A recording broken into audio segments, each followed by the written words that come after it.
No, no, no, no me hacer acá. Ahí tiene que entrar. ¿Qué tienes ahí? Actualízalo nada más. Mucho gracias. ¿Qué dice? Actualizándolo, ¿sabes? Ahí estamos, aquí ya estamos. ¿Ya está? Ah, perfecto. Pues ya está. Bloquear acá la zona de más. Ya está. ¿Se está yendo? ¿Dónde se está oyendo? ¿Sí? ¿Ya? ¿Dónde se oye? No, ahorita ya lo quité. ¿Mande? Ya lo quité.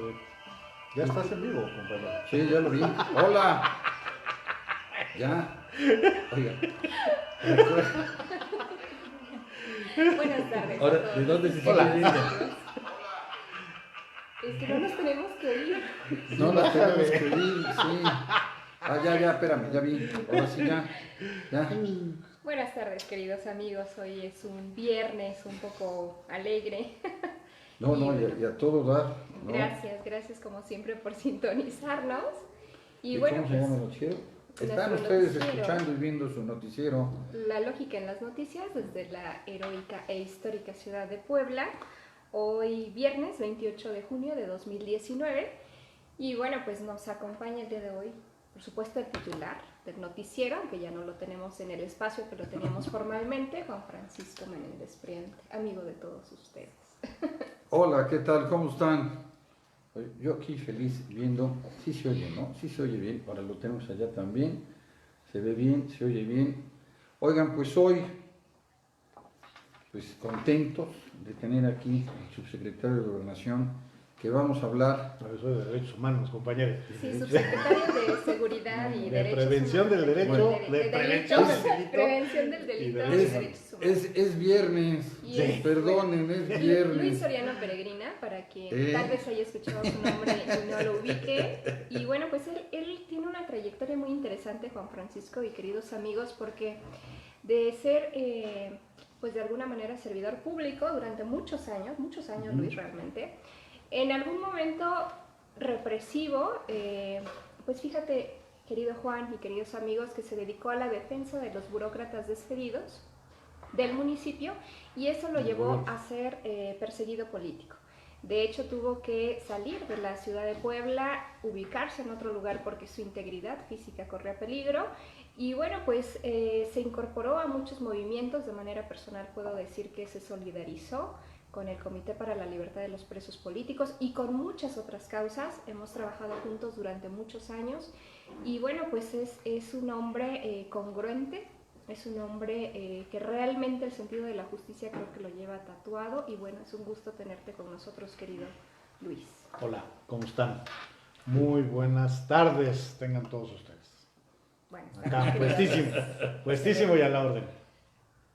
Excelente, Luis. Pues ahora que has saltado un poco o has regresado a la política después de saltar del activismo, que también es otra forma de hacer política, ¿cómo ves los derechos humanos en el estado de Puebla, querido Luis? Ay, ¿cómo los veo? ¿Cómo los veía en febrero? ¿Cómo los veía antes? ¿Cómo los veo hoy? Son escenarios bien diferentes. Hay que recordar que pasamos, yo creo que han sido los años más oscuros en general en muchos temas, en seguridad, en falta de empleo, en oportunidades, en violación sistemática de los derechos humanos. O sea, han sido años muy complejos y además muy complicados en lo general, ¿no? O sea, en la mañana estaba platicando con algunas compañeras de la oficina y nos pusimos a hacer cuentas cuántos gobernadores hemos tenido desde Rafael Moreno Valle hasta ahorita. 6, ¿no? A ver, va. Sí. Rafael Moreno Valle, Tony Gali. Tony Gali, Marta Erika, Almeida, Almeida. Pacheco Pulido y ahora Luis Miguel en agosto que entra, ¿no? Sí, O sea, han sido 6 gobernadores En un lapso súper pequeño. Eso también motiva muchas situaciones muy complicadas en cuanto al tema de falta de un buen gobierno, administración, Confianza en la etcétera. administración pública. Y además también hay algo bien delicado que está sucediendo, que a lo mejor no han hilado muchos de los críticos de los municipios, de los ayuntamientos de Morena. Cuando tú llegas a tomar protesta tienes ciertos meses para generar tu plan municipal de desarrollo. Entonces, vean qué fue lo que pasó. entran los municipios en el estado de Puebla, los 217 entran en noviembre, en octubre, no me acuerdo, en noviembre, ¿no? No. Entran el 15 de noviembre, bueno, octubre, no me acuerdo, pero entran ellos primero. Después de que entran ellos, entra el gobierno del estado, la presidencia de la República el 1 de diciembre, y luego entra el 15 de diciembre, entra el gobierno del estado. ¿Eso qué quiere decir? Que los municipios tienen muy poco tiempo para crear su plan municipal de desarrollo armonizado al gobierno estatal y el gobierno estatal armonizado al gobierno federal. ¿Qué tienen que hacer los municipios? Cuando llegaron los municipios tuvieron que armonizar su plan municipal de desarrollo al gobierno que se iba de Peña Nieto y armonizar su plan de desarrollo al gobierno de Tony Gali, que ya se iba también. Y entonces eso motiva que se genere una confusión y una situación muy compleja en el Estado. Entonces los planes municipales de desarrollo luego los tienen que emparejar al plan estatal de desarrollo, y del plan estatal de desarrollo lo tienen que armonizar al plan nacional. O sea, la estructura como la decidieron los diputados morenovallistas en la administración pasada, la legislatura pasada, fue una tontería, porque terminaron... Nada más eso. Bueno, hablo de ese en particular, ¿no? Hay muchas otras cosas más, pero en ese en particular lo que debieron haber hecho es esperar a que llegara el presidente de la República, después a los 15 días que llegara el gobernador y a los 15 días que llegaran los presidentes municipales, porque con eso iban a tener 15 días de colchón todos para terminar generando sus planes de desarrollo, ya sean estatales o municipales. Bueno, ¿a qué viene esto? Tú no puedes gobernar un lugar, cualquier lugar, sea una oficina, una casa, un despacho, si no tienes un plan. Y si tu plan no lo tienes claro, si tú no sabes cuál es el plan de quien es tu jefe y tu jefe no sabe cuál es el plan que tiene tu jefe, pues difícilmente puedes cambiar las cosas. Eso es algo que no se ha tomado en cuenta. Y por ejemplo, Claudia Rivera, Karina Popoca, o sea, todos los presidentes y presidentes municipales del estado están en una situación bien complicada. Porque todavía no, y ahora peor, pasa el tema, el fatal accidente de Marta Erika, sin un plan estatal de desarrollo, se vuelve a generar un tema de elecciones. Luis Miguel Barbosa entra el 1 de agosto, y una vez que entra el 1 de agosto Luis Miguel Barbosa, se va a generar un nuevo plan estatal de desarrollo. Ya pasó un año que llegó Claudia Rivera, que llegó Karina, y siguen sin tener la oportunidad de armonizar su plan municipal de desarrollo con el plan estatal de desarrollo. Es decir, Luis, a ver, déjame entender, porque, bueno, mi especialidad no es el área legal. Cuando de pronto los presidentes municipales vemos que hay ciertos problemas de gobernabilidad, de alguna manera todo esto que nos has narrado hasta cierto punto, no en su totalidad, pero es porque están todos estos ajustes que se están yendo de sus manos. No, que es algo fuera de lo normal, o sea, nunca había habido... Estamos en una situación Vaya, excepcional. fíjate qué coincidencia. La vez anterior que pasó algo similar en Puebla fue con el abuelo de Rafael. Pues es que traen un tema. Hubo Ya 5 no hay que gobernadores. permitir que ninguno que de apellido Moreno Valle sea presidente, ni gobernador, ni presidente municipal en la historia. Oye, de las historias poblanas. Pobre de los parientes, qué culpa Sí, tienen, la verdad ¿no? es que Digo, sí. Mira que yo conozco... No es cierto. Yo conozco a Gaby, mucho por ejemplo, Gaby Moreno Valle, que es formidable. es una Gaby familia es enorme. Gaby es formidable, hay muchos Moreno Valle. sí. Y hay Del lado otros, del bien, del lado del hay bien. varios Rafaeles. Bueno. Sí, por ahí, bueno, ahí Sí. Hay otra historia, Pero bueno, por cierto quiero mandar un beso muy fuerte. Yo tuve alumnos, justamente sobrinos de primos de Rafael Moreno Valle, y que son extraordinarias personas, ¿eh? Sí. Pero bueno, regresando un poco al punto, Luis, todo esto que nos has dicho es un contexto del tema de la gobernabilidad. Sí. Pero ¿cómo se relaciona todo esto con el tema de los derechos humanos?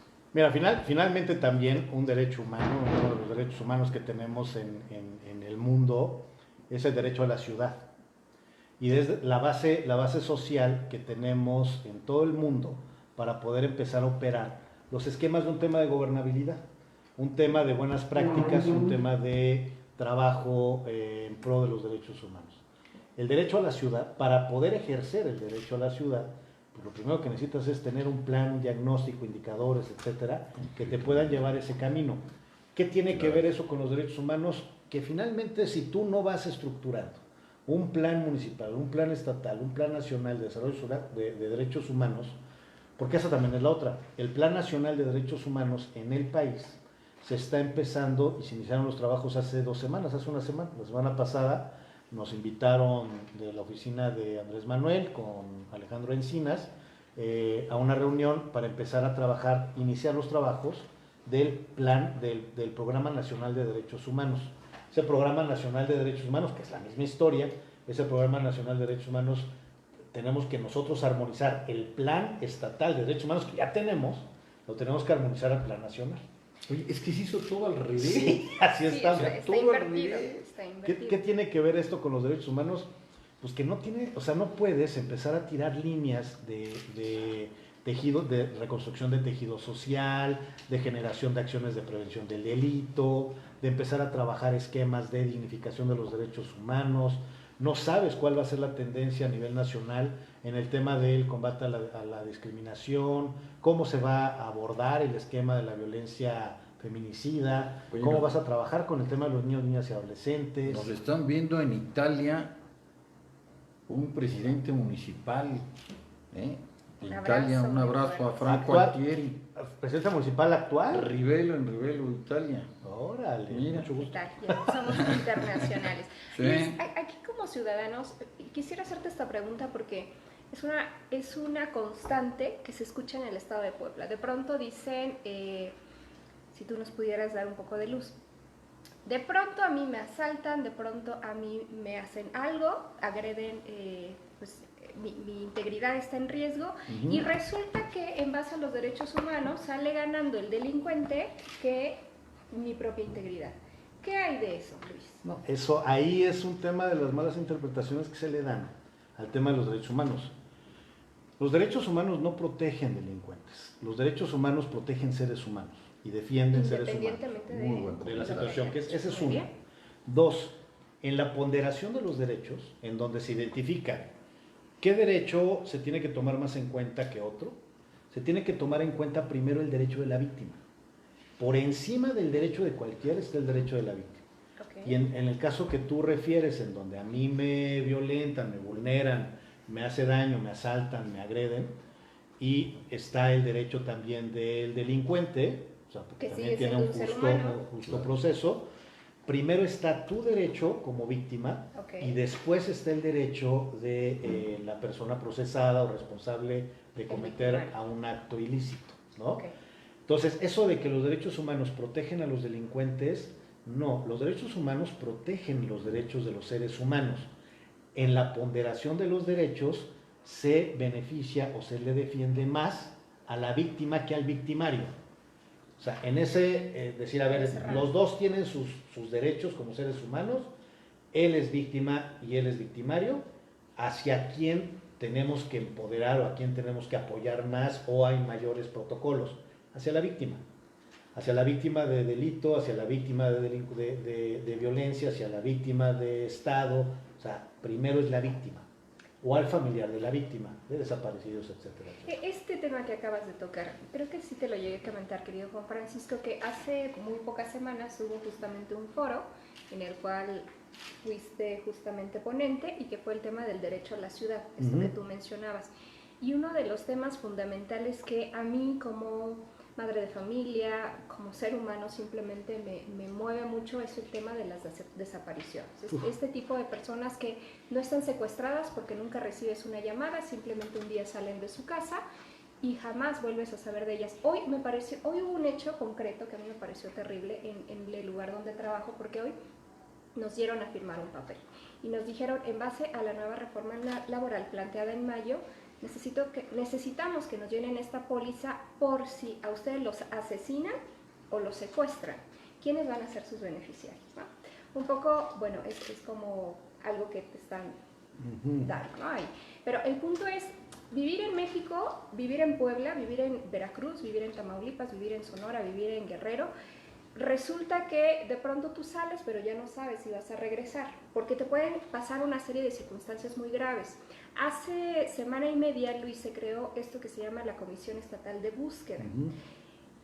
¿En qué consiste esta Comisión Estatal de Búsqueda y cuáles son sus alcances, Luis? Bueno, primero hay que aclarar una cosa, la crisis de violencia, de búsqueda, de desapariciones, etcétera, no se está viviendo solamente en México, es una crisis latinoamericana. O sea, es mundial, pero en particular en toda Latinoamérica es una crisis que se está dando de manera muy fuerte. Yo argumentaré, y a lo mejor ahorita Juan nos va a empezar a decir que no es cierto, pero mucho lo atribuimos y desde una concepción no de ser de izquierda o de derecha, sino estar con mucha claridad de algo que está motivando mucho el tema de las desapariciones es el concepto del neoliberalismo en los términos en los que está hoy. Mucho está afectando esta política neoliberal del individualismo, del negocio por encima del medio ambiente, del negocio por encima de la dignidad del ser humano, del negocio, o sea, ese concepto, esa conceptualización de lo que es el neoliberalismo está motivando mucho esto y por eso lo digo muy marcado en Latinoamérica. Entonces hay que tratar de identificar cuáles son los factores y mucho es el tema del fracking, los proyectos de muerte, la explotación, el tema de trata también es parte de lo mismo. Pero más bien es el tejido social. No, pero es que el tejido social a mí me parece, y esto lo decíamos en otro lugar, en otro espacio, Juan Francisco, si me permites, que es el hecho justamente de la política neoliberal que se inserta hace aproximadamente 40 años y es la que se dedica a destruir el tejido social. El tejido social no se destruyó primero y después apareció el neoliberalismo. Eso no sucedió. Primero apareció y se incorporó el neoliberalismo y después se destruye el tejido social. Vamos a meter en un tema. Sí, con certeza. Pero por una razón muy sencilla. Sí, definitivamente. Yo sabía que... Pero va más allá de si estamos de acuerdo. Si no es un tema de ideologías. No, exacto. O sea, es un tema de construcción real. Mira, a ver, ¿qué es lo que el neoliberalismo busca? El crecimiento individual de las personas. Eso es un tema, eso no es... Para un concepto real eso es. El neoliberalismo busca el crecimiento individual de las personas y siempre se piensa mucho en el individualismo. Neoliberalismo, ahí está el ejemplo de toda Europa y no vive lo que vive. No, es que ahí no es neoliberal. Es que eso no es neoliberal. La concepción del neoliberalismo es exactamente el individualizar los esfuerzos. Y entonces es el tema de romper con lo que sea con tal de yo generar mejores beneficios. Es de ejemplo muy burdo, muy básico. Pero ese individualismo que te lleva, que el neoliberalismo motiva el individualismo, eso es lo que motiva el rompimiento del tejido social. El tejido social es lo contrario al individualismo.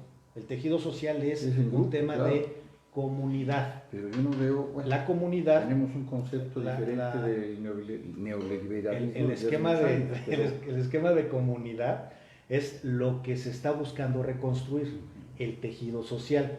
El tejido social es un tema de la vinculación de todos con todas, etcétera, etcétera, ¿no? Y empezar a generar ejercicios desde la familia, ¿no?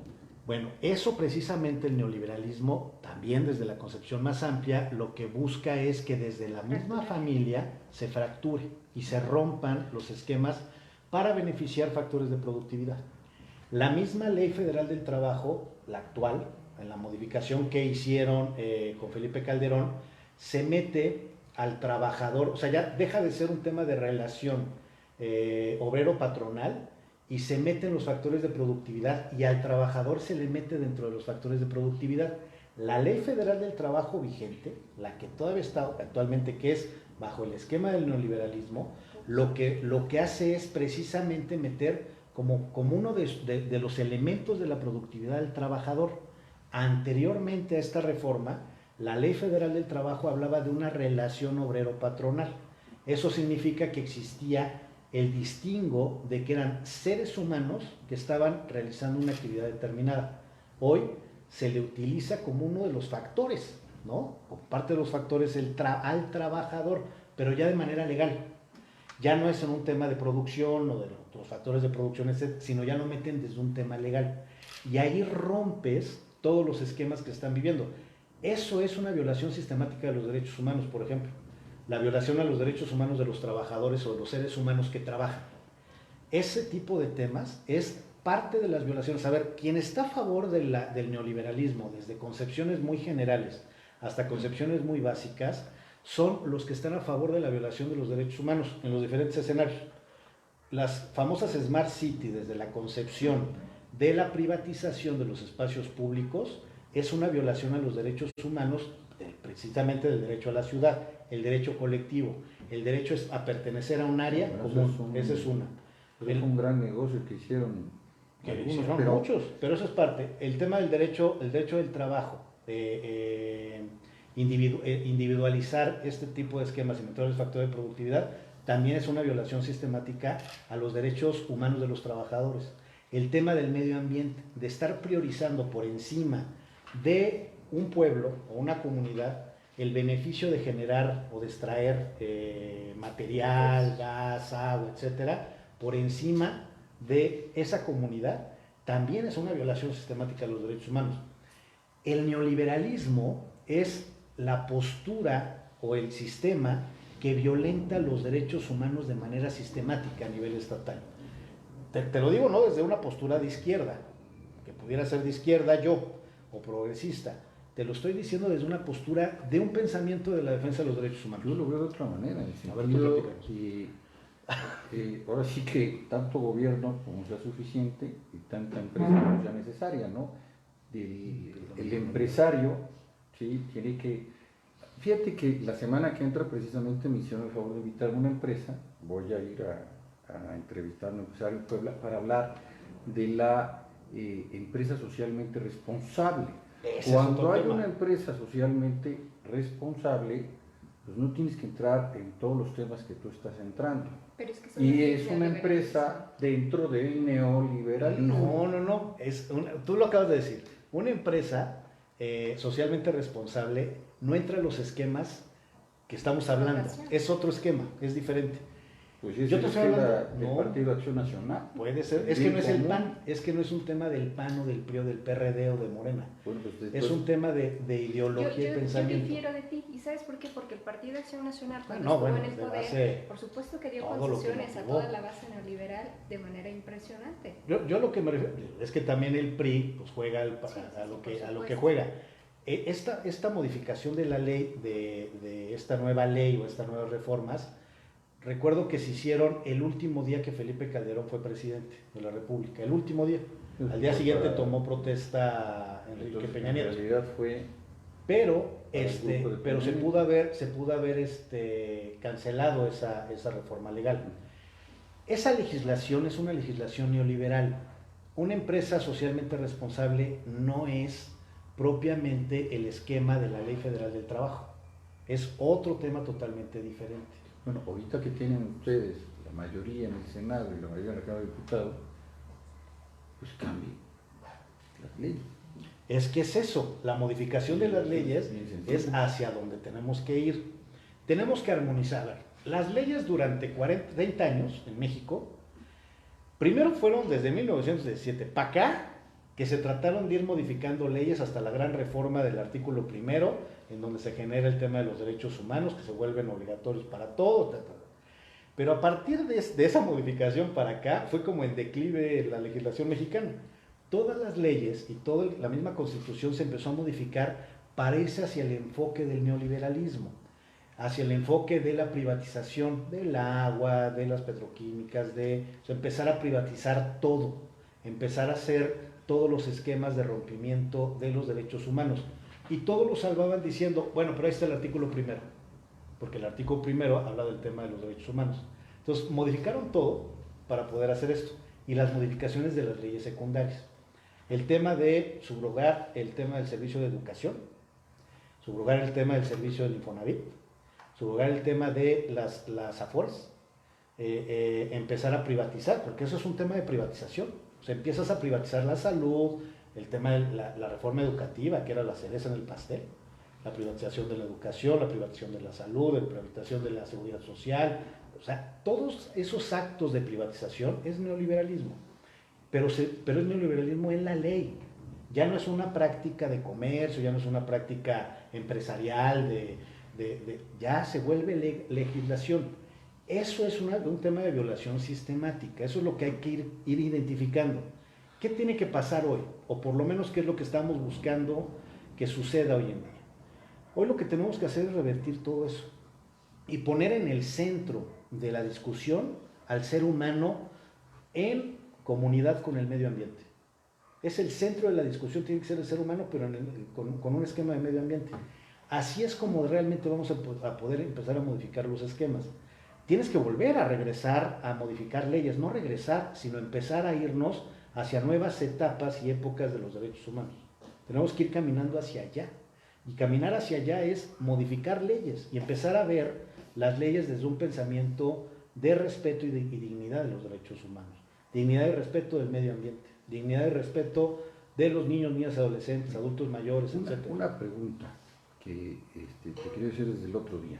Está Derechos Humanos, que representa Derechos Humanos a nivel nacional, la comisión. Y tú lograste abrir una oficina que no existía para dar también o apoyar derechos humanos en Puebla. No, mira, existe un sistema jurisdiccional de derechos humanos en Latinoamérica. Están las comisiones estatales de derechos humanos, que es como si fuera el poder judicial, pero en el tema de los derechos humanos, que por eso es tan importante que sean abogados, los que sean presidentes de las juntas, de las comisiones estatales de derechos humanos, que el presidente de la Comisión Nacional de Derechos Humanos también sea eso. Entonces, lo que tienes son comisiones estatales de derechos humanos en todas las entidades del país, tienes una Comisión Nacional de Derechos Humanos, tienes una Comisión Interamericana de Derechos Humanos y una Corte Interamericana de Derechos Humanos, que son los órganos que en América existen, y de ahí surge la ONU, ¿no? Digamos que ese todo el sistema jurisdiccional local y nacional que existe, ese es por parte de estos organismos que son organismos independientes, autónomos del gobierno. Se crean y se votan a través del Congreso de la Unión, Congreso del Estado, hablo de los locales y el nacional. Y por el otro lado, existen en todo el país, también existen instancias, dependencias que estén vinculadas a los derechos humanos. A nivel municipal, aquí en el municipio de Puebla, tenemos el Instituto Municipal de la Mujer, tenemos el DIF municipal, que atienden temas de derechos humanos. Yo estaba proponiéndole a Claudia Rivera la creación del Instituto Municipal de Derechos Humanos y No Discriminación, aquí en el municipio, que de hecho fue parte de las propuestas que generamos en el INPLAN, en el Instituto Municipal de Participación, y que es precisamente los que realizan el Plan Municipal de Desarrollo. Ahí propusimos nosotros esto, no sé cómo vaya circulando este tema. A nivel estatal, dentro de la Secretaría General de Gobierno, existe la Subsecretaría de Prevención del Delito y Derechos Humanos. Dentro de esta subsecretaría existe una dirección de derechos humanos, que lo que nosotros atendemos, la diferencia, bueno, a nivel federal también existe una subsecretaría de derechos humanos, pero esas son instancias de gobierno, y en el otro lado tenemos las comisiones estatales y comisión nacional. ¿Qué es lo que hace una y qué es lo que hace otra? La Comisión Estatal de Derechos Humanos y la Comisión Nacional, lo que hacen estas comisiones es un esquema de acompañamiento y de trabajar y defender los derechos humanos ante actos de violaciones de parte de la autoridad, ¿no? Generan recomendaciones, inician procesos, se hacen todo el tema de acompañamiento inclusive, se dan asesorías, se apoyan. Todo eso hacen las comisiones estatales y la Comisión Nacional. Las recomendaciones son recomendaciones que no son vinculatorias. ¿Qué quiere decir? Que no se le obliga, no está obligado el Estado o el poder público a tener que cumplir con estas obligaciones. Pero sí es un tema delicado, porque es una recomendación que si no la cumplen puede elevar a nivel nacional, y a nivel nacional puede elevar a nivel internacional, a Latinoamérica o interamericano, y ahí sí tiene un tema vinculatorio con el Estado mexicano como Estado miembro. Entonces ahí sí se le puede obligar y condenar al cumplimiento, y es un quemón muy fuerte. Eso hacen las comisiones. ¿Qué es lo que hacemos nosotros en la subsecretaría? En la subsecretaría lo que hacemos es tirar políticas públicas, es la generación de políticas públicas, es la generación de acciones propias del gobierno, son acciones de gobierno, mientras las comisiones lo que hacen es incidencia, nosotros lo que hacemos son decisiones. Nosotros decidimos y operamos esquemas que se tienen que hacer. Una de las cosas, tú lo platicabas hace rato, es la creación de la Comisión Estatal de Búsqueda. a lo mejor la Comisión Estatal de Derechos Humanos pudo haber sugerido, propuesto que se hiciera eso, ¿no? Nosotros desde la subsecretaría, la Secretaría General de Gobierno, a través de Fernando Manzanilla Prieto, pues lo que hizo fue instruir, crear la Comisión Estatal de Búsqueda, ¿no? O sea, ahí se instruyen. En las otras, en las comisiones, se sugiere, se recomienda, se incide, claro, se gestiona, se propone, pero en la otra se decide. Y además también nosotros no generamos recomendaciones. O sea, nosotros no generamos recomendaciones como la Comisión Estatal. Yo tengo que buscar que se dé cumplimiento a las recomendaciones que se nos piden, ¿no? Yo tengo que buscar desde adentro del gobierno. ¿Políticas públicas de derechos humanos? Políticas públicas de derechos humanos, políticas públicas de prevención del delito. Ahorita en el tiempo que llevas, ¿cuáles te han vamos sido? a evaluar, querido Evalúen. público. ¿Cuánto tiempo ha estado usted como subsecretario? Yo llegué en 1 de febrero del 2019, fue mi primer día en la subsecretaría. Y de febrero a este tiempo, justamente, 5 meses. ¿qué es lo que se ha logrado en la subsecretaría?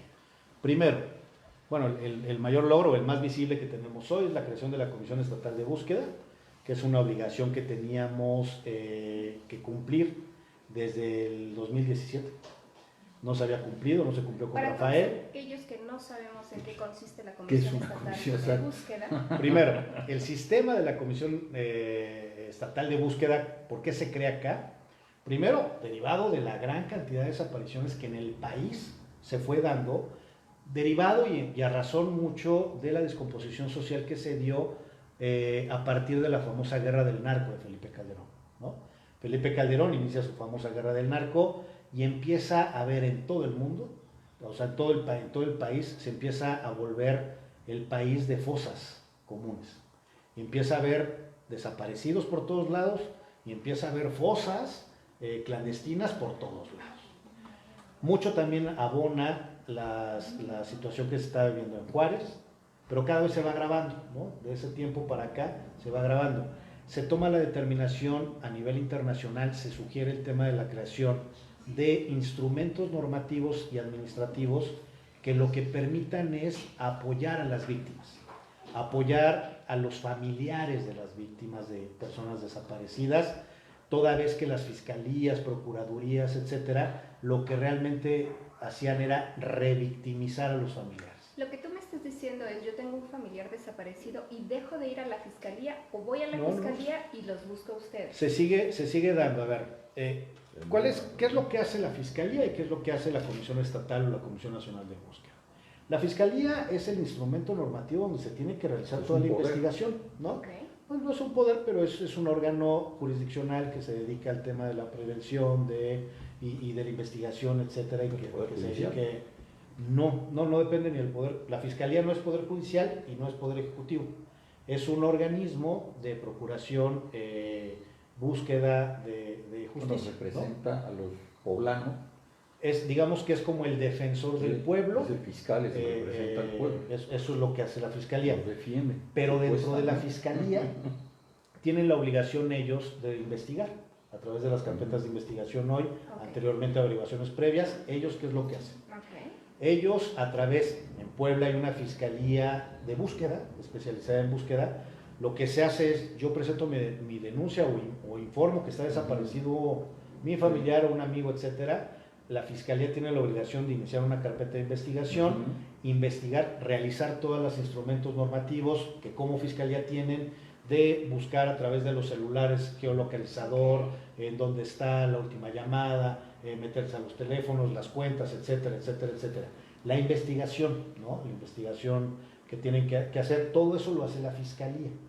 Y tienen que además buscar, tienen la obligación de buscar. Aterrizando un poco, Luis, que espero que nunca nadie de nosotros estemos en esa situación, pero si de pronto yo sé de alguien desaparecido, voy a la fiscalía donde está ubicado hoy día, y ahí hay un departamento aparte.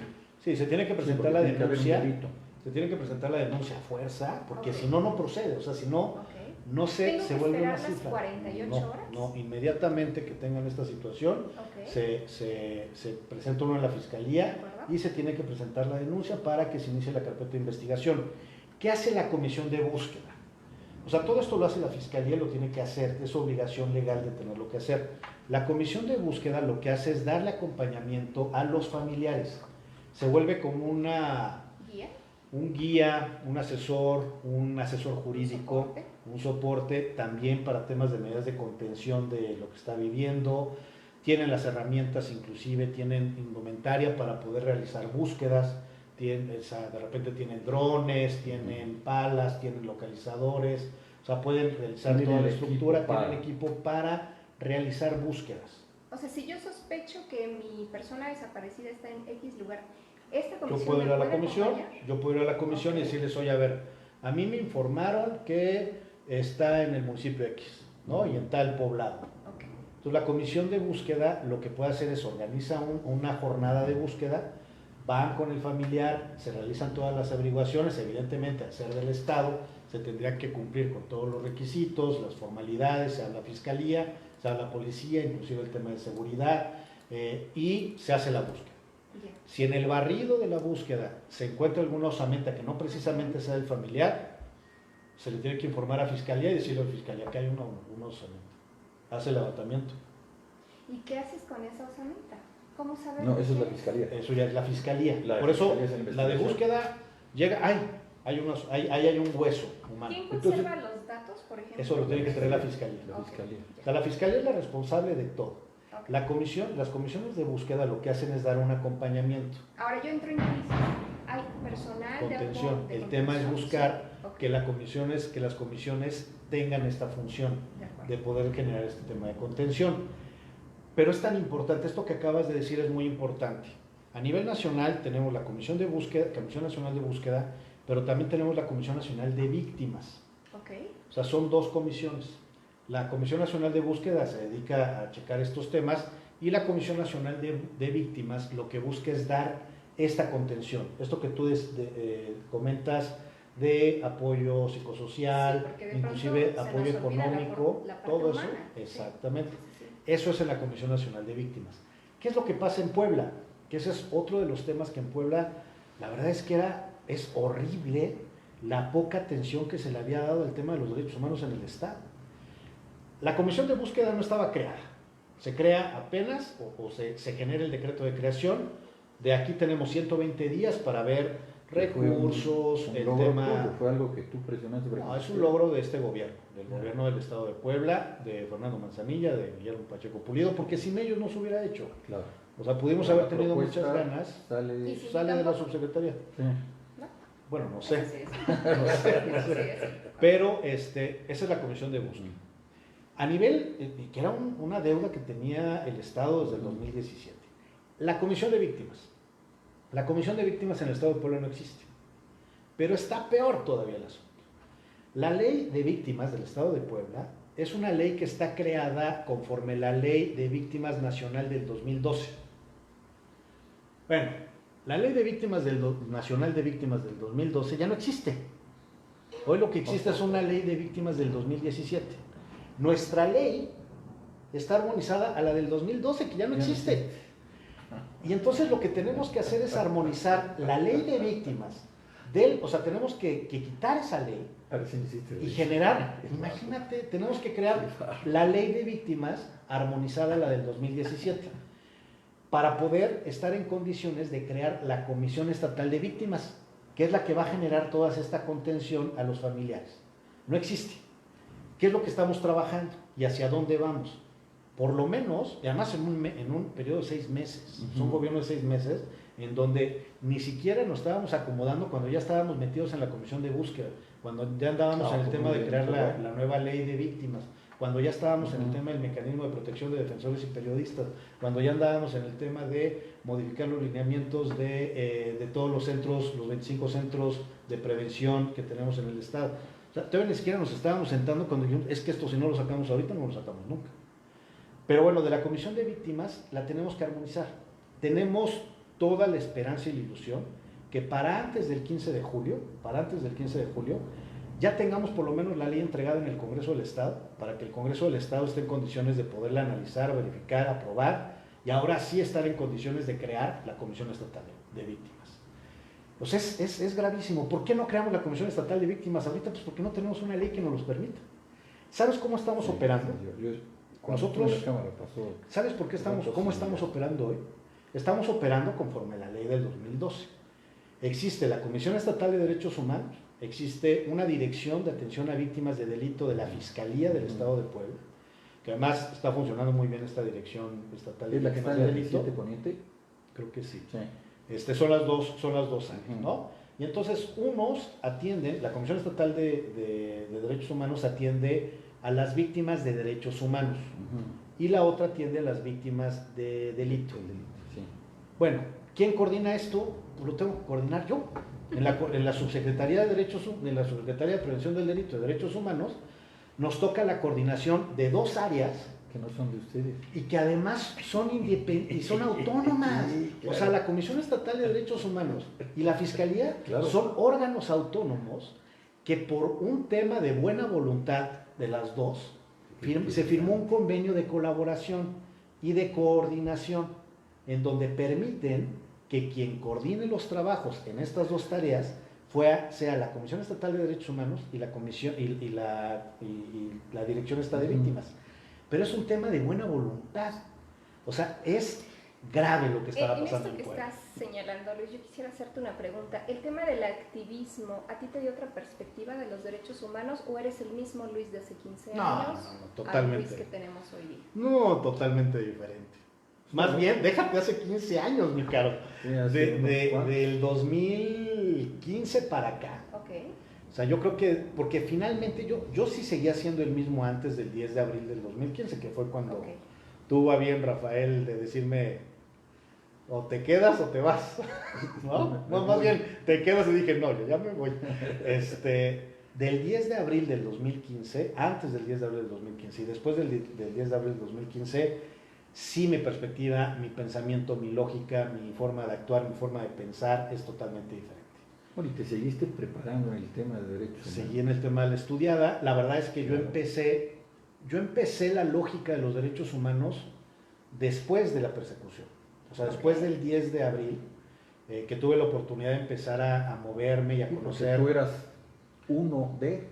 Pero yo era un activista. O sea, yo antes de eso, cuando fue el tema que traía el tema de los trabajadores despedidos del gobierno, que traía el tema del combate a los verificentos, ¿te acuerdas que habíamos ahí también? Claro. Frenamos las multas, el juicio político, el juicio ciudadano que le hicimos a Rafael Moreno Valle, el acompañamiento a Chalchihuahua. Hacía ruido.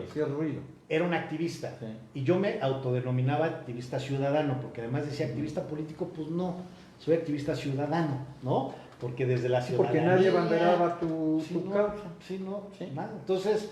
Y hubo temas ahí que hubo gente formidable como Leobardo, como muchas gentes que ahí estuvimos trabajando y que la verdad era un tema más ciudadano, ¿no? Y muy metidos en la ciudadanía. Ya después muchos como que les dio mucho nervio el tema.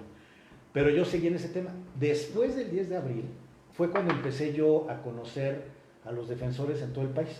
Defensores. Entonces, mi primer contacto con el tema de derechos humanos fue el 11 de abril. Al siguiente día que me fui de Puebla, un defensor de derechos humanos muy bueno, formidable, que además reconoció a nivel latinoamericano, cuando me preguntó que qué onda, que qué hacía, dije, yo soy abogado. ¿Y cómo abogado? Sí, yo defiendo trabajadores del gobierno despedidos. ¿Y por qué te persiguió? Ya le empecé a enseñar las notas que salieron del 10 y todo el rollo. Que le moviste el tapete. Me dice, pero es que tú, no, o sea, sí, ok, entiendo que eres abogado, pero eres defensor de derechos humanos. No, ¿cómo crees?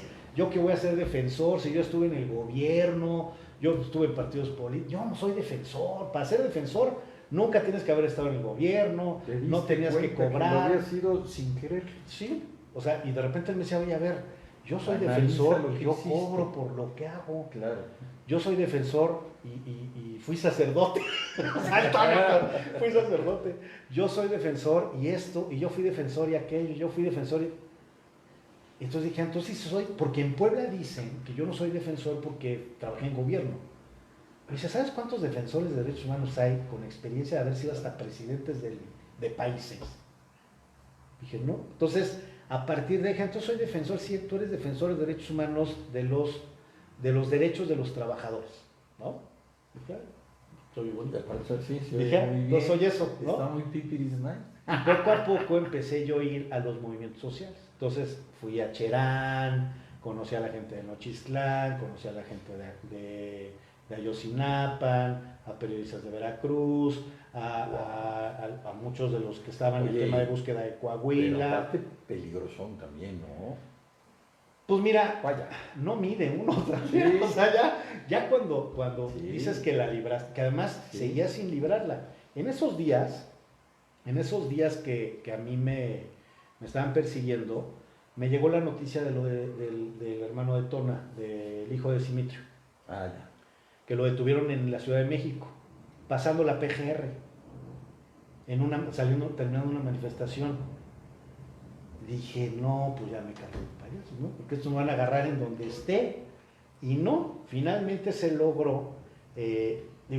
Desafortunadamente tuvieron que pasar temas como estos para que pues, no nos detuvieran a muchos más, ¿no?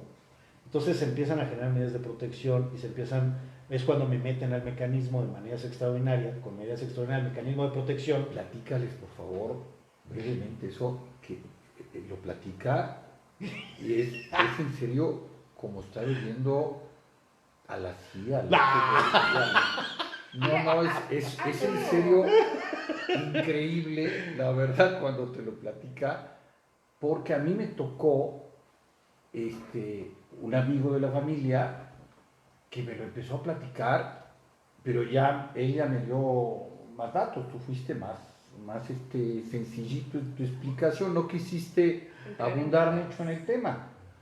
Oigan, ahora en cámaras menos. Es impresionante. Este señor declaró contra, pues, no voy a dar tantos detalles, pero lo tuvieron que proteger. Pues el señor venía en la carretera y lo tenían detectado como a ti, y entonces venía en la carretera y de repente llegaba una patrulla de la Federal. Por favor, pare usted, sí, cómo no. Señor fulano de tal, no se preocupe, lo tenemos protegido de aquí hasta tal lado, en tal lado se va a acercar otra persona más. Me fue mejor. Yo llegué a Puebla con blindaje. Eso existe en Puebla, y eso existe en México, y la gente no lo sabe. Yo cuando regresé a Puebla, el 1 o 2 de agosto, ya se habían hecho todo un esquema ahí de visibilización y de notoriedad por parte del mecanismo nacional.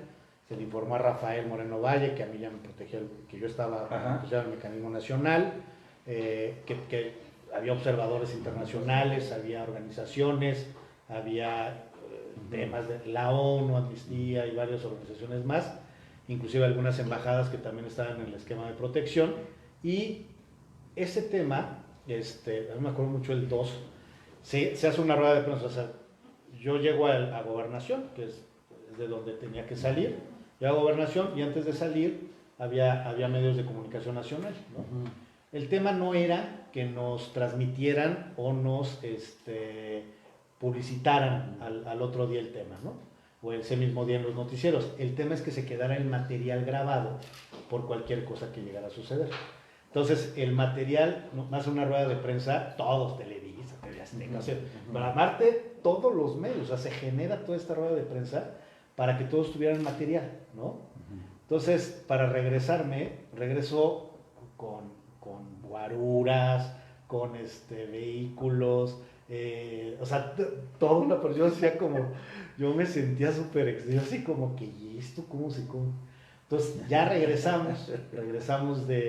llegamos a Puebla, igual en Puebla pero de veras era un tema de medidas de seguridad muy cañón, ¿no?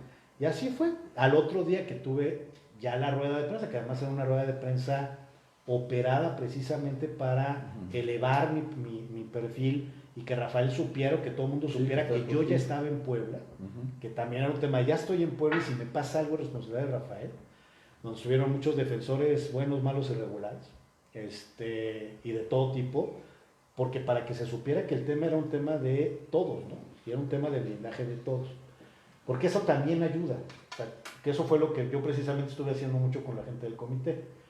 El ser yo beneficiario del mecanismo y ser protegido, entonces, y estar en casi todas las los movimientos de Puebla, pues no podían hacer nada porque si hacían algo me lo hacían a mí también. Bueno, yo quisiera abrir un paréntesis, y es que pues yo me imagino que muchos de quienes nos sintonizan no están en el activismo, pero no es fácil ser activista. No. Los costos son muy altos. Y yo lo puedo decir porque Luis no lo va a decir, pero los costos para él han sido altísimos en todos los sentidos, a nivel personal, a nivel patrimonial, te deshacen, es decir... Bueno, se van a meter hasta con tu familia. Hay una situación muy, muy compleja ahí. Y por otro lado también es el hecho de que al menos en Puebla, y hablo de Puebla, me parece que los que son activistas de verdad, sí hay una solidaridad muy, muy estrecha. Y eso es importante, Juan, porque de pronto tú ves, alguna vez pasó algo extremadamente grave que pensamos que en Puebla nunca iba a ocurrir, y era el hecho de decir, me puede pasar esto, ¿no? O sea, que fue un asesinato en concreto. Y entonces era el hecho de decir, me pueden hacer esto. Pero también si dejamos solos a esta parte, al rato... Nos toca a nosotros. No, y no solo era eso, ¿no? Es también cuestión de humanidad, pero sí el activismo suele pasar facturas muy fuertes y de pronto defiendes causas que no son ni siquiera las tuyas, ¿no? O sea, Luis tenía su trabajo seguro, tú dentro del Partido de Acción Nacional fue una cuestión solo por defender los ideales, los estatutos originales. Bueno, no, también con a Rafael que... Pues por eso, y de los frente, costos son muy de altos. frente yo fui de los pocos que le digo a Rafael, tú no eres panista, la verdad, y no me equivoqué. ¿No? Castillo Montemayor, ¿no? Que Sí, el hecho Paco, de decir, me estás también. deshaciendo Flor del Bosque después de que yo lo trabajé y demás. Es decir, el tema del activismo, Sí, insisto, sí, en Puebla es ese... Pues y es sí hubo un unos costo que muy corrimos alto. con suerte, la Y verdad, entonces, poco Luis, madera. regresando un poco a la pregunta original, el activismo finalmente sí termina impactando en tu forma de sí, apreciar todo. los derechos humanos hoy día. Todo, totalmente. Primero, desde conocer que era defensor, ¿no? De entrada. Y segundo, también identificar que, como digo, la experiencia de ser servidor público también te da el decir, híjole, si estuviera en el gobierno, hubiera podido hacer esto. Y eso mucho lo decía desde el 2013, ¿no? Que dejé del gobierno, 13, 14, 15, hasta ahorita, hasta antes de ser subsecretario, era el tema de, es que en el gobierno esto se puede hacer así, o sea, si es viable, ¿no? Hacer esto. Y muchos activistas que nunca han estado en el gobierno no conocen que se puede hacer esto, ¿no? Y entonces piden cosas que son imposibles. Cuando tienes el poder se pueden hacer muchísimas cosas. Pero hay muchas cosas que no. O sea, también hay muchas cosas que no se pueden. Por ejemplo, la Comisión Estatal de Víctimas. Eso yo sé que se tiene que hacer primero la ley, modificar. Pero yo escuché a algunos compañeros, principalmente compañeras activistas, que nunca han estado en el servicio público, y me dicen, no, es que la Comisión de Víctimas hay que hacerla ya. No, espérate, o sea, a ver, sí. Y eso lo hablábamos mucho en enero, en diciembre y enero, yo todavía no era subsecretario. Yo decía, sí, se tiene que hacer la comisión de búsqueda, se tiene que hacer la comisión de víctimas, se tiene que modificar. O sea, lo mismo que estaba pensando en incidir, que lo hiciera el gobierno en estos meses, pues dije, ahora me toca a mí hacerlo, ¿no? Pero es formidable, pero mucho de lo que me dijeron era, no, es que la comisión de víctimas la tenemos que hacer ya. ¿Cómo vas a hacer la comisión de víctimas si ni siquiera hemos armonizado la ley? Necesitamos convencer a los diputados de que modifiquen la ley, que creen una nueva ley. No, que se haga ya, es obligación. No, es que legalmente no se puede. Qué bueno que estás tocando, segundo, por favor, entiendan una situación. Cuando ustedes piden, porque es lógico, nosotros, bueno, ellos dos más, ella está en derechos humanos, tú estás en derechos humanos, yo tengo una pequeña acción civil, pero nada que ver aquí, junto a Carolina y a Luis, pero mucha gente se le hace muy fácil. No, háganlo ya, ¿no? Oye, y lo digo con mucho respeto, quiten a la presidenta municipal. Ajá, sí, ¿cómo no? Pero, y aquí, a ver, no. ¿Y ustedes qué quieren? ¿Que al otro día ya va a llegar otra persona y se va a arreglar todo? Que no es esa, es la otra. Toda una estructura. Quiten a la presidenta municipal. A ver, si de repente, por azares del destino, de repente quitaron a Claudia. A ver, lo primero que tienen que preguntar todos los que están diciendo que Claudia se vaya, o que se vaya cualquier presidente municipal es, a ver, ¿no estás ya hasta la madre de tantas elecciones? Exacto. ¿Sí o no? Para empezar tendría que haber otra elección. La de entrada, o sea, no es el quítate tú, pues que ahí te voy, como dirían de llamar a elecciones nuevamente. No, hay que llamar a elecciones para poder generar el proceso. Ahora, La incertidumbre. Los compas de los movimientos sociales, bueno, no todos, algunos, son los que andan diciendo que hay que quitar a Claudia, y se dicen ser de Morena, ¿no? Varios de ellos. A ver, ¿realmente quitarla a ella Se soluciona el problema. No, que no. quitarla a ella realmente se va a empoderar Claro que Morena. no. ¿Realmente quitarla a ella los poblanos vamos a tener oportunidad? No. Lo dijo muy claro Fernando Manzanilla en esta semana, la semana pasada. Esa declaración. No, es que aquí el tema no es quitar a la gente, Es apoyarla, sí. trabajar con ellos, con ellas, para organizarlos, que te hagan, estructurarlos, impulsar. Por eso está la Secretaría eso de es Gobernación. lo que tenemos que hacer. Claro, y precisamente es lo que estamos haciendo. Yo te lo digo desde la subsecretaria. Sí. En la subsecretaría lo que estamos haciendo son los planes municipales de prevención del delito. Planes municipales de prevención del delito y de derechos humanos. Tenemos 25 centros en muchos lugares del estado, 18 municipios tenemos centros de comunitarios. En los centros comunitarios lo que hacemos son acciones de cohesión social, con empoderamiento en los grupos sociales de la comunidad y de la sociedad. Eso es tejido social. Estamos generando escuelas de formación. Escuelas de formación, te hablo de escuelas de derechos humanos, escuelas de igualdad sustantiva de género, escuelas de construcción de una vejez digna. O sea, estamos generando escuelas de formación en los centros. Eso es lo que tenemos que hacer con los municipios. No hay que pedir que se vayan, hay que ayudarlos a que realicen un trabajo más armónico con los trabajos que tenemos nosotros. Ahí coincido completamente. Hace unos días comentaba yo exactamente lo mismo que tú estás diciendo. O sea, lo primero que tenemos que hacer también es a los presidentes municipales, muchos llegan y no tienen ni idea. Hace rato echaste un speech muy bueno de lo que deben de saber los presidentes municipales. Y yo te puedo asegurar que si les pregunta, el 80% no tienen ni idea. Está candidato para ser presidente municipal. No, es para que cosas de derechos humanos. es en serio. Oye, ¿por qué es candidato fulano de tal? Ah, porque es el líder de X o Y y porque tiene carisma y que tiene representatividad. Y que democráticamente es válido, ¿no? Sí. Porque al final del día va a ganar. También los representantes sociales y que son líderes de opinión, necesitan a fuerza meterse a los temas de la política. Ya habrá asesores que se dediquen a otros temas, ¿no? Ya habrá gente especialista que se dedique a las áreas, como cada uno de nosotros podemos ser especialistas en los temas, ¿no? Bueno, ¿qué les parece si hacemos una súper breve pausa solamente para saludar a quienes nos están sintonizando? Mónica Arroyo, que dice, no me invitaron. Bueno, Mónica, espera, la próxima semana yo, Mónica, queremos hacer un espacio. Dice el de Claudia ya entró, pregunta seria. Saludos los tres, Mónica también, Amira Magallanes, Mónica S. Arroyo y otras 27 personas que no sabemos quiénes. No sé cómo se llama esto. Majo Robles, Rey Díaz Bulanivia, Aramburo, Daniel, bueno, S. Arturo, Antonio Ruiz, Brenda Itzel, María Arroyo, EGR Daniel, Cecilia Arias, Mari Carmen Lozano. ¡Yo, Tano! Nos manda saludos a los tres, un abrazo, Tano. Eugenio Villagómez, Jaime López, Diego Alberto Pavón Montes, Ricardo Arturo de Lara. Mónica dice, desde que se fue Liz Gómez del DIF, van para atrás en cuestión a la gente con capacidades diferentes. Dice Mónica también, poder entrar con su mascota ya a un restaurante del centro, que no la dejaron. Marco Antonio Prosperi. Pero no es su mascota, Payán, es que ahí fue un perro especial. Sí. Mónica dice, mira, El Salvador. Bueno, lo que le ponga... José Roberto. Bueno, que le pongan soluciones. Gente que dé soluciones, no gente que solo están sentados. José Roberto es un teniente coronel allá en El Salvador, un gran amigo, un fuerte abrazo. Al teniente coronel. Fernando, la secretaria de Educación Pública, un fuerte abrazo. Nuestra presidenta municipal.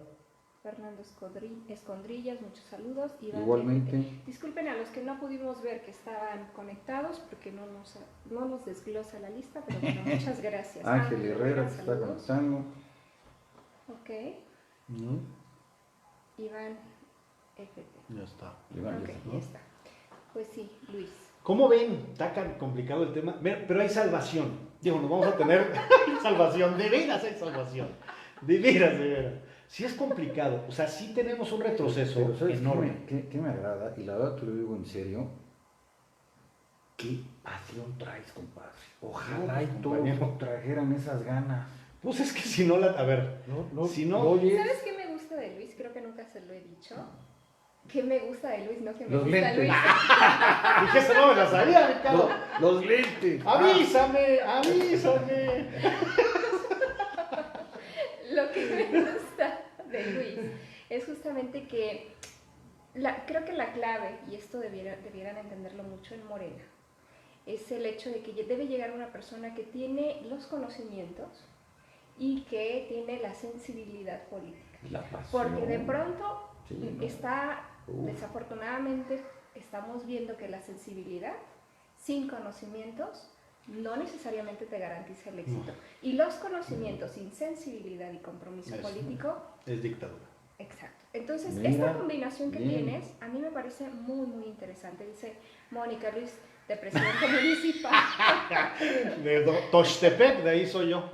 Bueno, de mi familia es de allá de Tochtepec. Ahí sí, de allá Sí, adentro. todos. Y ahí Sí. llegas y gritas peregrino y todos. Sí, por eso te digo. Llegas a Claro, Tochtepec aquí, y todos son camino a Tehuacán. de Tecamachalco. Sí, Vas adelante. por el Capulín y llegas. Yo. Adelantito. Oye, sí está, digo, Caro, es interesante esto. Hay mucha gente apasionada en Morena. Hay No, y mucha hay buenos gente, cuadros, la verdad es que sí. hay mucha gente apasionada, gente muy buena, gente con muy buen trabajo, gente con mucha experiencia en gobierno y también gente muy entregada. La misma Claudia Rivera, Claudia tiene experiencia, Claudia estuvo muchos años trabajando en el INEGI. O sea, en el tema del servicio público sí tiene experiencia, a lo mejor no conocía la función del municipio. Y eso a lo mejor es lo que le ha pegado. Digo, muchos que hemos estado en el servicio, a mí me ha tocado estar en el gobierno federal, estatal, municipal, 2, 3, 4 en el Congreso del Estado, o sea, operativamente. Pero aparte, ¿cómo te organizas si tú entras y no hay nadie? O sea, al que le vas a hablar, ya se va. Oye, y este, ya se va. Y este, No, y también ya se espírate. va. ¿Sabes qué es lo peor? Y tienes un De grupo repente llegas a antagónico la, muy fuerte. no, y además llegas a la subsecretaría, que de repente es quien tenía tu expediente. O sea, llega la subsecretaria al lugar a donde estaba tu expediente. Oye, busca por ahí el mío, ¿no? No, pero estaba el mío nada más por un tema, por mi tema, ¿no? Ajá. Por el tema del mecanismo Sí, de sí, protección, sí. de que era consejero, Mira, nacional, te voy a contar etcétera. algo, que es una anécdota. Recién nos invitó Luis a un evento Ajá. y entonces decíamos, me pregunta una compañera, oye, Caro, ¿tú sabrás aquí dónde están los sanitarios? Y digo, no, fíjate que a mí antes me citaban, pero en otras instalaciones distintas. En estas nunca había entrado, ¿no? Y entonces era un poco de mofa el hecho de decir, es una ironía, de verdad. O sea, después de ser opositor y después de ser crítico. Perseguido. Y después de ser una persona que te Llegar tenía y perfectamente sentarte ubicado. Sí. al escritorio desde donde te perseguía. A ver, Qué esa reunión, interesante. esta última reunión, va a haber otra reunión, digo, aviso. Se están generando reuniones con defensores, con periodistas de muchas vertientes, de muchos pensamientos. No es la única, ya llevamos dos o tres apenas. O sea, es mucho, o sea, se tiene que generar una sinergia muy grande. El miércoles va a haber otra y vamos a seguir generando, porque estamos generando un diagnóstico, estamos tratando de determinar o generar un diagnóstico de tema de periodistas y defensores. Pero a mí, de repente, me impactó mucho con quién estábamos sentados ese día, ¿no? Estábamos en el salón, en la sala Juárez, una sala donde en años pasados se utilizaba como búnker de guerra, que era desde donde salían muchas de las instrucciones en contra de todos nosotros, en donde nosotros nunca nos imaginamos que íbamos a estar ahí. Y de repente, pues ves sentada a Rita y a Tonatiu, ¿no? De la 28 de octubre. A Caro, el tema del Comité de Presos Políticos. A Martín Camacho, un perseguido. Pame Tajonar, también una perseguida. A Castillo Montemayor, un preso político. Las compas del taller que siempre fueron perseguidas. Y de repente ibas viendo quiénes son los que estaban. Gerardo Pérez, el Guachi, que también es un fuerte y digno opositor de las políticas de gobierno. Y de repente empiezas a ver a gente muy, muy digna en esa oficina, sentados en esa herradura, ¿no? Y reuniones anteriores igual, ¿no? De repente ves a gente que está en la misma situación. Eso dice mucho de lo que Fernando Manzanilla está haciendo. Porque no es un tema mío, digo, esto yo lo puedo hacer porque Fernando Manzanilla me lo permite. Aquí hay una pregunta que no puedo evitar no hacer. No le evites, pregunta. Porque yo creo que muchos, cuando escuchamos el nombre de Fernando Manzanilla, es el hecho de decir, ¿hasta qué punto no se puede repetir la historia? ¿Hasta qué punto está ligado o se desligó totalmente del morenovallismo, Fernando Manzanilla? No sé si la voy a regar o no, pero voy a platicar un tema personal que tuve con él en 2015, ¿no? En el 2015 yo andaba con el tema de los candidatos independientes, peleando porque también nos agarraron a golpe la misma gente del Congreso, que cuando llega Gabriel Biest y todos ellos, que yo ya entro, los mismos que nos golpearon, se me quedaban viendo y dice, tú me pegaste. Y yo le decía, tú me pegaste. Y ahora sí puedo entrar al Congreso, a ver, fréname ahora. No pase, o sea, ese tema de cosas lógicas, que eso pasó en noviembre, en diciembre, cuando tomaron protesta ellos. Pero es lo mismo, o sea, en ese tiempo, cuando andábamos luchando por el tema de la dignificación de los candidatos independientes, fuimos a México, al Senado, y tratamos ahí de resolver varios temas. Cuando yo regresé, por azares del destino, terminamos comunicándonos, Fernando Manzanilla y yo, y él me comentaba, ¿no? Me decía algunas observaciones. Digo, lo cierto es que Fernando Manzanilla lee los temas en 7, 8 y 12 dimensiones. Mientras yo soy muy lineal y yo soy muy básico, yo veo esto y esto para mí es así. Fernando es muy buen analítico. No, está muy claro. Entonces trae diferentes niveles. En ese tiempo yo lo que le dije es, yo no te creo. O sea, eres el esposo de la hermana de Rafael. Es muy complicado que yo crea que ustedes tienen un tema ahí de... El único que me dijo fue, yo respeto mucho la opinión, lo único que puedo decir es, el tiempo lo va a decir, ¿no? El tiempo lo va a decir. Y hace poquito que estuve con él, me dice, ¿sabes cómo el tiempo lo iba a decir? Y yo, sí, pues al final del día, sí fue un tema, digo, yo no sé qué pasó, no me consta, ni estaba ahí, ni nada, pero sí me queda claro que sí no había un vínculo ahí por cómo abordó los temas. Es que esto a mí me genera mucho ruido, no ruido, sino duda hasta cierto punto de decir, bueno, es Fernando Manzanilla finalmente quien le pone palomita junto con el gobernador hoy día actual, que es Pacheco Pulido, de muchos de estos, o de todos los temas que hemos estado hablando, ¿no? Es que eso precisamente es donde tenemos que darnos cuenta. O sea, yo todavía veo muchos compas de Morena y compas mujeres, es que Fernando Manzanilla, es que ese pariente del morenovallismo, es que tal, ¿no? Decía, bueno, a ver, con calma. Primero, todo lo que hemos resuelto hoy en este gobierno ha sido trabajado, orquestado, generado por un gobierno de transición en donde son dos personas las que figuran en este escenario. Guillermo Pacheco Pulido y Fernando Manzanilla, ¿no? Okay. Si no nos damos cuenta que nada de esto hubiera transitado por el simple hecho de que Fernando Manzanilla hubiera podido decir que no, y punto. Y muchos temas tienen que ver con el morenovallismo, con la estructura morenovallista. Pero con la desarticulación. Es que es eso a lo que voy. O sea, no con a ver, si él estuviera en este sentimiento, en ese tema, inclusive desde antes del fatal accidente y todo ese tipo de situaciones, Fernando Manzanilla venía operando desde hace varios años, ya desde hace varios, no meses, o sea, no del año pasado que vino el tema de las candidaturas, desde el 2014, 2015. Fernando Manzanilla venía trabajando ya temas, o sea, él traía ya trabajando temas de organizaciones, con temas de dignificación de derechos humanos, en tema de trata, en tema y seguía en contacto con grupos. Y seguía trabajando. Ahora, una pregunta distinta, Luis. ¿Qué va a pasar contigo y la subsecretaría? La subsecretaría y yo no somos uno mismo porque no sabemos qué va a pasar. Al final del día está ratificado Fernando Manzanilla. Eso es una ventaja. Eso significa que los derechos humanos en Puebla van a seguir progresivamente trabajando. ¿Qué va a pasar conmigo? No lo sé. O sea, todavía no tengo yo claridad, no hemos hablado de qué es lo que va a pasar. Pero yo estoy trabajando como si mi último día fuera el último día de julio. Okay.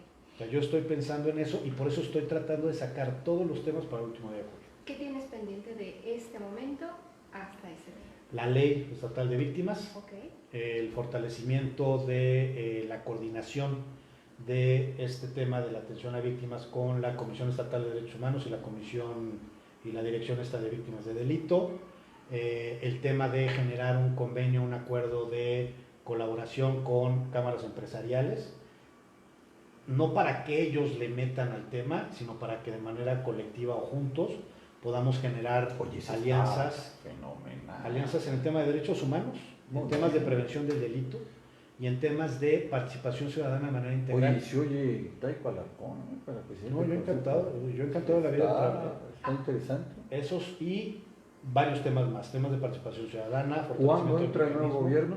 1 de agosto. Ahora, una última pregunta de mi parte, Luis. ¿Cómo ves este nuevo gobierno con esta... no era...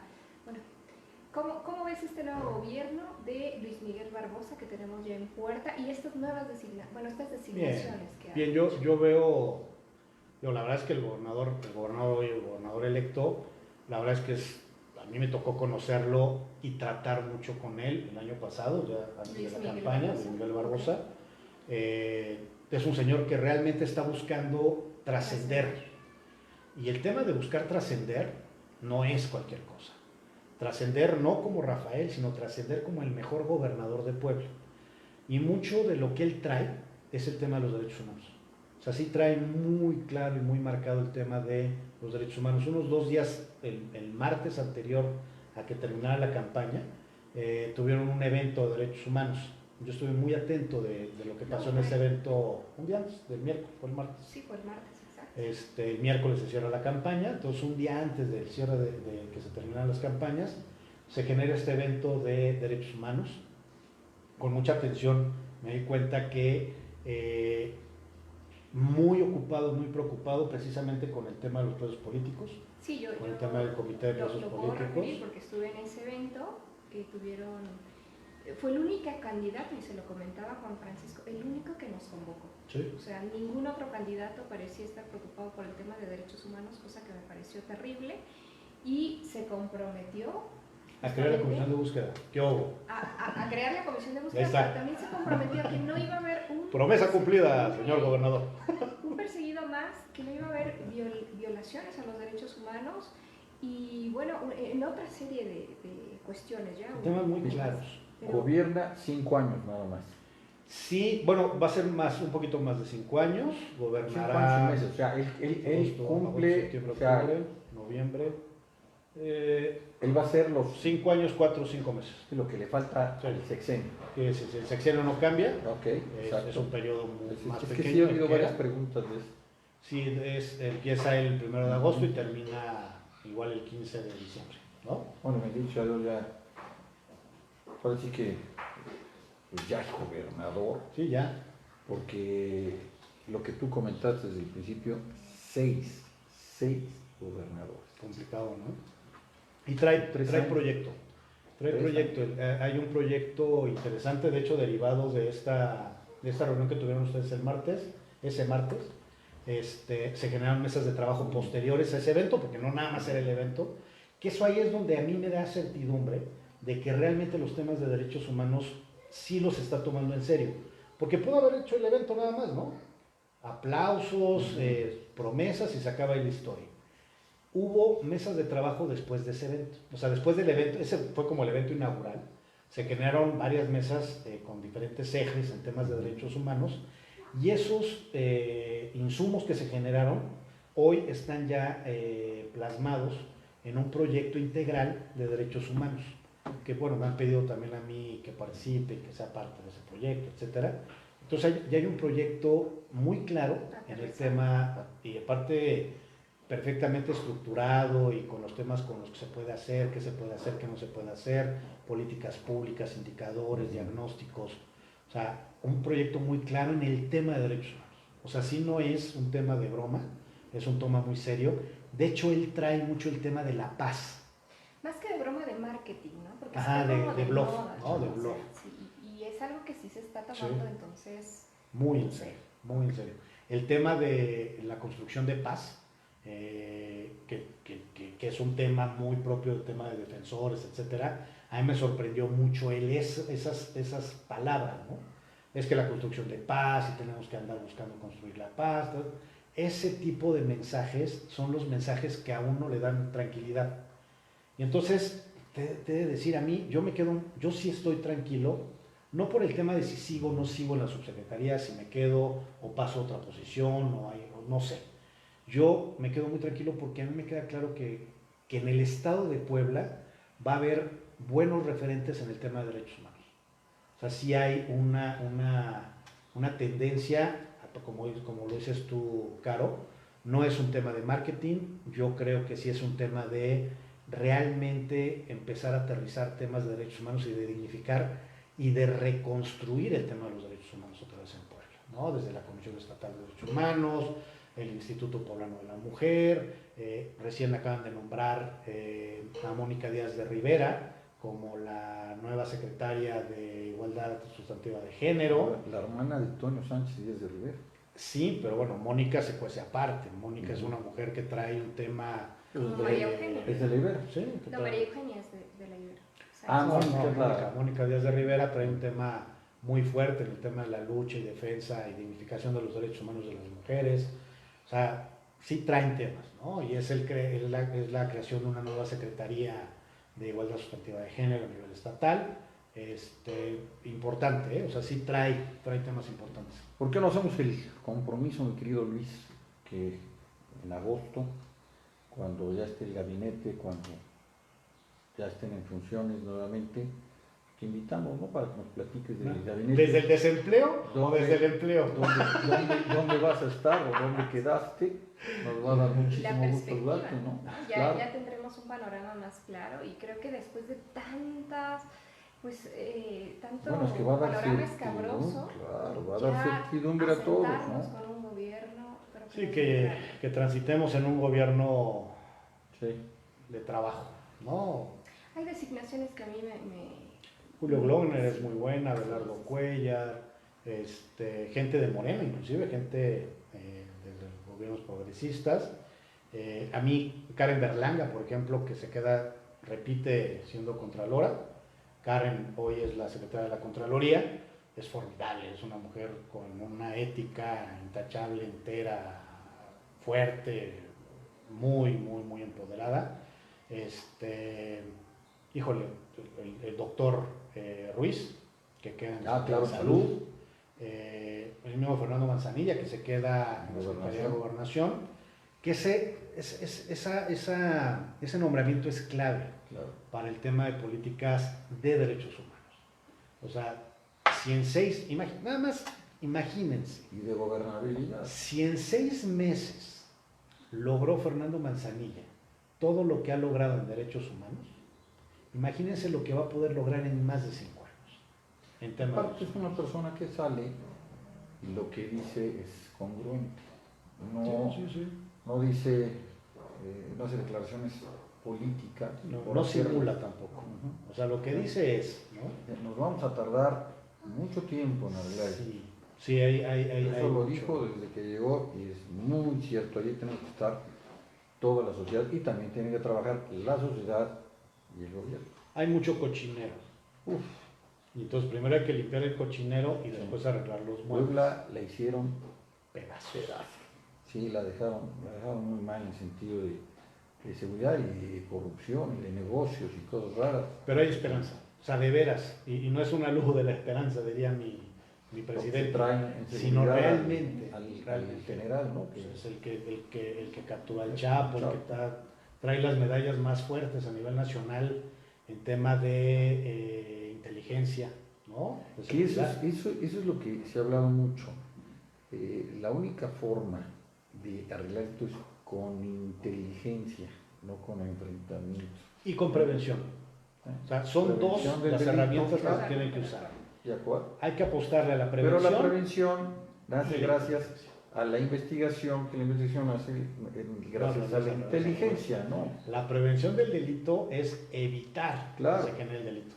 La inteligencia ya es cuando hay delito y lo que tienes que hacer es generar líneas que pueda romper con esta inercia. Pero ya traen ahorita toda una investigación que salió de la inteligencia, Un que si no lo hubieran hecho, sí, son ahorita diagnósticos, tienen indicadores. ellos ya un mapa muy bien detallado Sí. de cómo está Puebla. Además, yo sí tengo mucha esperanza, digo, finalmente yo soy un soldado más de la Cuarta Transformación, yo soy uno más que está apostándole, ha venido trabajando muy fuerte con Moreno, y el tema de lo que se vaya a hacer en este gobierno de la 4T poblana, pues es fundamental para realmente fortalecer el trabajo que Andrés Manuel está haciendo, que Alejandro Encinas a nivel nacional con el tema de los derechos humanos está haciendo para aterrizarlo en el Estado, para poder fortalecer a los 217 municipios en la entidad.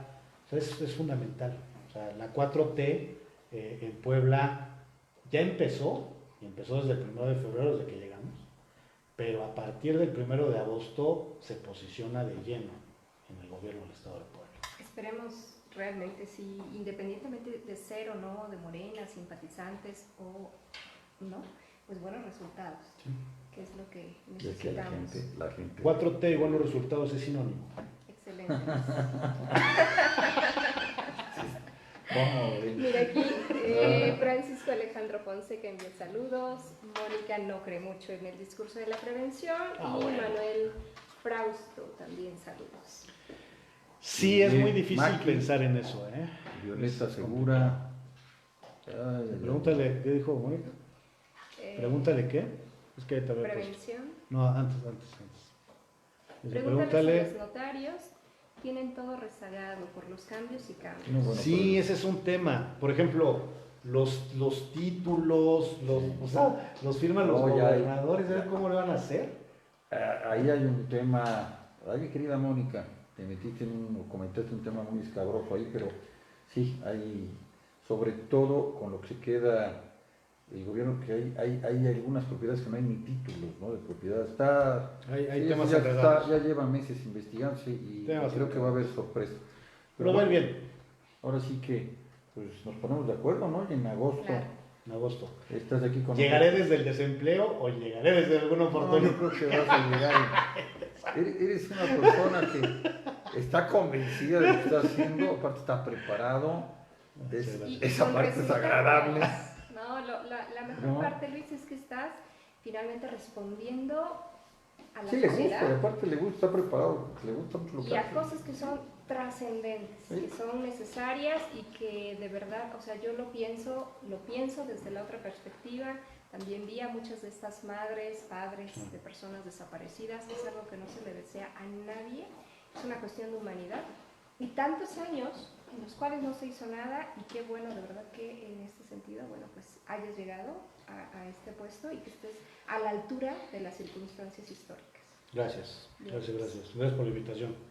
No, pues, Chidísimo todo. La verdad, una entrevista muy buena. No sé si nos ayudan ahorita. Pues les comento que mañana habrá otra entrevista. Tenemos mañana al buen Fer, que lo vamos a Fernando Vivas Fernando Zafarri. Vivas Zafarri. El que tiene Está el hermano bien. del alma, que vamos a hablar presente de la gente con discapacidad, un Está pensamiento bien. muy bonito que hay. La semana que entra una entrevista con un empresario para las empresas socialmente responsables. Mañana noticiero, que ya se atrasó con esto de, entre que estamos un poquito educados, que hay un gatito muy bonito que va a tirar a la cámara. Y el viernes estaremos también con el licenciado Castillo Sí, Montemayor. el tocando viernes el tema está de con la- Pancho, estará por acá. Pues muchísimas gracias a todos. Recuerden, ahora sí que darse de alta en la lógica en las noticias. 1 hora y media casi nos damos. Sí. Gracias, Un buen secretario. estuvo. Muchas gracias. Gracias. Estuvo bastante buena la plática, muy interesante. Hay datos que yo te puedo asegurar que mucha gente no tenía. Más de 2,000 desaparecidos en Puebla. Del 2000, del gobierno de Moreno Valle para acá. No, y lo que va a aparecer, ¿no? Porque ya viste que ya hay datos de Vienen no, cifras, sí. cifras negras. No terminemos mal, terminemos aquí escuchando, qué cosa tan hermosa. ¿No? Ahorita le pongo volumen, pero Alondra de la Parra. Alondra de la Parra. Con la orquesta Do Pari. Sí, no, qué cosa. Vamos a echarle un poquito más para adelante. La escuchamos unos segunditos. Se va a Huapango. Pues sí, pone el nombre de México arriba en todos lados, ¿no? Moncayo Huapango. Pues muchas gracias, nos vemos mañana, muy amables. Adiós.